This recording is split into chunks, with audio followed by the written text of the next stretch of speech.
네, 안녕하세요. 세다방입니다.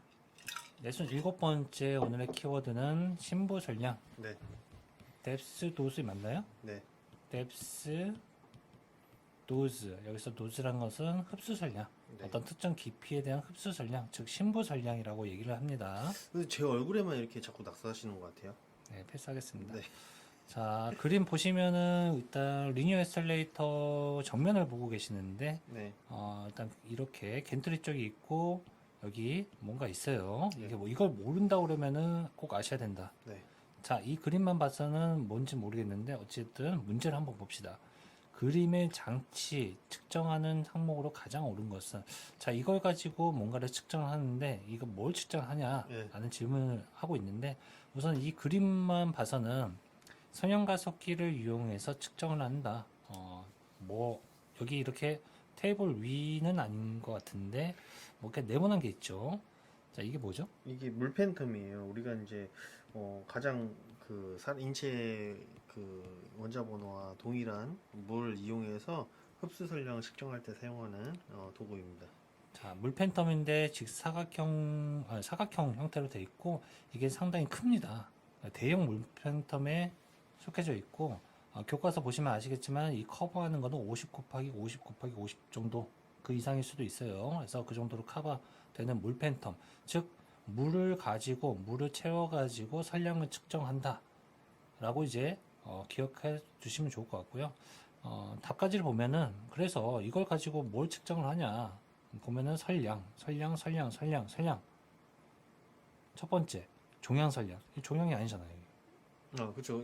여기 다음 거 한번 볼게요. 요걸 보고 설명해 주세요. 자, 이거는 뭔가요? 다양한 흡수 설량에 대한 정의. 약간 흡수 설량이라고 하면은 인체 내에 있는, 어쨌든 뭐 우리가 피사체 기준했을 때 물이 될 수도 있고, 덴시티가 다양한 물질이 될 수도 있다. 어쨌든 물질이잖아요.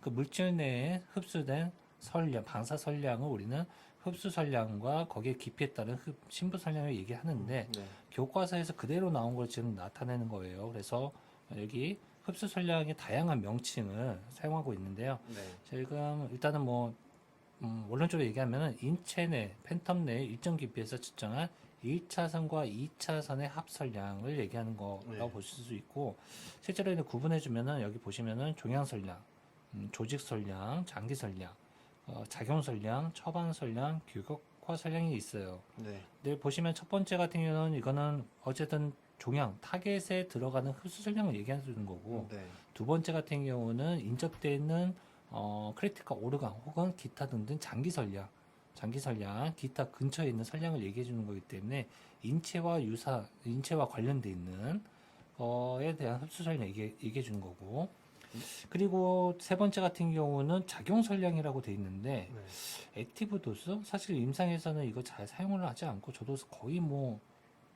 5번이 아니라 교과서에서만 봤던 건데 한번 네. 봅시다. 피사체의 어느 부분에 있어서 직접 작용하는 1차선과 2차선의 총설량. 뭔 얘기예요? 그러니까 어느 일정 지점에 있을 때 거기에 뭐 1차선이 영향을 주고 1차선에서 나오는 2차 산란선 같은 경우에 그런 그 영향에 의해서 그 일정한 지점에서 측정되는 값을 얘기하는 거죠. 네, 어쨌든 신부 설량을 좀 더 디테일하게 네. 나눠서 이제 구분해 준다고 볼 수 있는데, 일단 패스하고, 네. 두 번째로 처방 설량, 기본 도스 혹은 프리스크립션 도스라고 합니다. 네, 이걸 많이 쓰시죠? 요걸 제일 네. 많이 쓰죠. 이게 실제 어찌 보면은 이게 튜머를 네크로시스, 죽일 수 있는 데이터가 정리해져 있는 설량을 얘기하는 겁니다. 네. 그래서 최대 설량 지점이 전달된 흡수 설량인데, 처방 설량인 건 말 그대로 이제 V가 타겟이 되는 거죠. 타겟. 네, 타겟이 맞습니다. 되기 때문에 기본 도스라는 용어는 잘 안 사용하고 프리스크립션 도스라고 사용을 많이 합니다. 네. 자, 그리고 사실 요거 같은 경우는 뭐 치료 계획과 관련돼 있습니다. 네. 그래서 노멀레이션 도즈 같은 경우도 어떤 기준이 되는 거. 우리가 흔히 얘기하는 뭐 10cm 기준, 5cm 기준, 아니면은 뎁스 기준 1.5cm나 뭐 2.5cm, 그런 기준에 있어서 상대적으로 비교 평가하기 위한 포인트 도즈라고 볼 수 있어요. 그래서 네. 실제로 RTP상 치료 계획상에서 쓰는 용어고, 제일 많이 쓰는 건데, 앞에 거 뒤에랑 뒤에 거 뒤에, 요거는 실제로 잘 사용하지 않습니다. 네. 아마도 요거는 피사체라는 게 인체일 수도 있고, 팬텀일 수도 있고. 네, 팬텀일 수도 있고, 팬텀에서도 물 팬텀이죠. 물 팬텀. 만약에 공기 중이다. 공기 중이다 그러면은 이게 말이 안 되는 게 공기 중이라면은 1차선밖에 안 되는 거잖아요. 네. 아마 물에 대한 부분이 있고 아니면 솔리드 고체 팬텀도 이게 해당될 수도 있습니다. 네. 그래서 이 부분에 있어서의 흡수 선량을 이게 작용 선량이라고 표현한 것 같아요. 네. 그러면 자, 그래서 이제 다시 답까지를 보면은 종양 선량, 용적 선량인 거는 인체에 관련돼 있는 선량을 이제 측정으로 통해서 이제 나타낸 의미로 보시면 될 것 같고 신부 선량 중에 작용 선량, 처방 선량, 조직 선량도 마찬가지겠네요. 네. 네, 마찬가지고 처방 선량은 뭐 이 지금 측정과는 약간 거리가 좀 먼 것 같습니다. 치료 계획에서 사용되는 아, 결론은 이거와 제일 유사한 거는 작용 선량이라고 할 수 있겠네요. 네. 혹은 이 작용 선량이 아니라 그냥 신부 선량 혹은 신부 흡수 선량, 물 선량. 네. 물 선량은 좀 그런가요? 네. 네. 뭐 신부 선량, 물 흡수 선량.